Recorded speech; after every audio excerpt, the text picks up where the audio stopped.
शरद पवार की बेटी सुप्रिया सुले सुबह वोट करने के लिए पहुंची थी। इस बीच शरद पवार की तस्वीरें आ रही हैं मतदान करते हुए। चला साहेब, मतदान केलं तुम्ही, काय आवाहन कराल महाराष्ट्राच्या जनतेला? सुमित नाहीये का? पकड तुम्ही, बोला। लाईट अपेक्षा एकच आहे की महाराष्ट्राचं भवितव्य हे सांग खाली यार, खाली घ्या बूम खाली घ्या शेखर, बोल। नागरिकांच्या वसाहत आहे आणि अपेक्षा एकच आहे की प्रत्येक नागरिकांनी मतदानाचा हक्क हा बजावला पाहिजे। मध्यंतरी लोकसभेची निवडणूक झाली त्यावेळेला महाराष्ट्राचं मतदान 67% 67% आसपास होतं आणि नॉर्थ ईस्टमधली लहान लहान राज्य ही 70, 75, 80% सुद्धा पुढे गेली होती। महाराष्ट्रानं टक्केवारीमध्ये मागे राहणं हे अशोभनीय आहे आणि म्हणून माझं आव्हान आहे महाराष्ट्राच्या जनतेला की मतदानाचा हक्क कोणत्याही परिस्थितीत बजावा।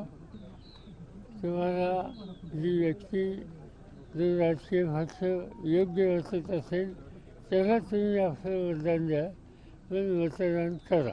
निवडणुकीच्या शेवटच्या टप्प्यामध्ये अक्षरशः म्हणजे कुठे पैसे वाटताना कुठेतरी मोठा पदाधिकारी भारतीय जनता पक्षाचा आढळून येतो, कुठेतरी गाडीवरती हल्ला होतोय, जीवघेणे हल्ले होत आहेत। हे जे रूप आलेलं आहे तर याला म्हणजे कुठली यंत्रणा कुठेतरी कमी पडते असं म्हणायचं का? साधारणतः महाराष्ट्रात मतदान नेहमी शांततेने होतं, पण नागपूर जिल्ह्यामध्ये माजी गृहमंत्री अनिल देशमुख यांच्यावर हल्ला झाला तो अस्वस्थ करणारा अशा प्रकारचा हल्ला होता। असे प्रकार सहसा म्हणजे कुठे छोटे मोठे कटकटी होतात, नाही असं नाही, पण यावेळी थोडंसं त्या जादा दिसल्या, पुन्हा त्या होऊ नयेत अशीच अपेक्षा। काल रात्री उशिरा एक प्रेस कॉन्फरन्स झाली दिल्लीमध्ये आणि त्या प्रेस कॉन्फरन्समध्ये सुप्रिया सुळे आणि नाना पटोले यांची नावं आली आणि त्या नावांच्या ऑडिओ क्लिप्स घेऊन त्यांच्यावरती बिटकॉइनच्या संदर्भानं पैसे मागितल्याचा आरोप एक IPS झाले पण जॉईन न झालेले IPS आहेत जे बडतर्फ झाल्यानंतर त्यांनी केलेले होते, ते आताही पुण्यामध्ये पत्रकार परिषद करतात। जी व्यक्ती एक महिने तुरुंगात होती याचं म्हणणं काय, याची नोंद तरी कशाला घ्यायची? माझ्या मते त्याची नोंद घेण्याची आवश्यकता नाही। भाजपनं फार त्याच्यावर केंद्रीय पातळीवर पत्रकार परिषदा वगैरे घेतल्या। याचं असं भाजप आणि त्यांच्या एकंदरीत सगळ्या कॅम्पेनकडं बघायचा दृष्टिकोन किती खालच्या पातळीचा आहे हे स्पष्ट होते। यापेक्षा अधिक त्याचा मला भाष्य करायचं नाही। 23ला काय रिझल्ट असेल, 23ला काय नतीजे येतील? आज मतदानाची प्रक्रिया पार पडते, काय नेमकं 23 तारखेला महाराष्ट्रातलं चित्र नेमकं काय? असं दिसतंय की इथं सत्ता परिवर्तन होईल, लोक बदल अपेक्षित करतात, मतदानाचा निर्णय ते त्या संदर्भात घेतील असं मला प्रायमाफेसी दिसतं। अंदाज काय साहेब? काल विनोद तावडेंच्या ज्या बाबतीत जो प्रकार झाला, भाजपच्याच माणसाकडनं आम्हाला सांगितलं गेलं होतं टाकूर म्हणताय। असं आहे की त्याची फॅक्शन फंक्शन मला माहिती नहीं, तुम्ही जी काही माहिती दिली ती बघितली, पण लगेचच मी त्याच्यावर। दीपेश त्रिपाठी मेरे सहयोगी जुड़े हुए हैं तमाम जानकारी के साथ। दीपेश, देखिए यहाँ पर शरद पवार से भी कल के बिटकॉइन मुद्दे पर ही सवाल पूछे गए, उन्होंने भी जाहिर तौर पर इस बात से इनकार किया कि वो ऑडियो दरअसल उनकी बेटी सुप्रिया सुले का नहीं है, जो कि सुप्रिया सुले कल से ही कहती आ रही हैं, आज उन्होंने फिर वही बात दोहराई। लेकिन जाहिर तौर पर इस वक्त इस मुद्दे की गूंज पूरे महाराष्ट्र के चुनाव में सुनाई दे रही है।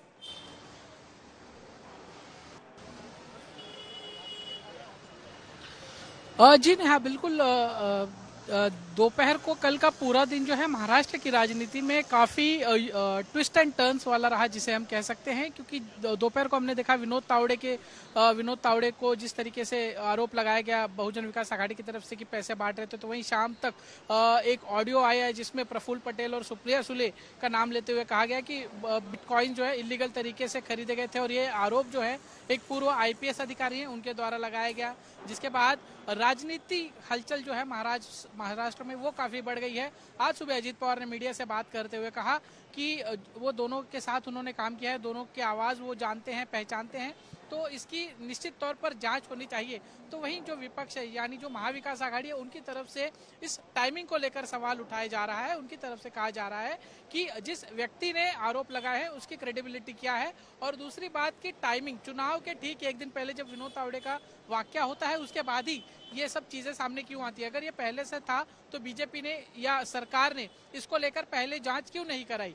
तो जाहिर तौर पर राजनीतिक उथल पुथल जो है महाराष्ट्र में वो काफी बढ़ गई है, और देखना ये होगा कि वोटिंग खत्म होते होते शाम तक और क्या नए ट्विस्ट एंड टर्न्स महाराष्ट्र की राजनीति में फिलहाल देखने को मिलते हैं। नेहा, ठीक है, मैं लौटूंगी आपके पास। दीपेश हमारे सहयोगी मुंबई से जानकारी देते हुए।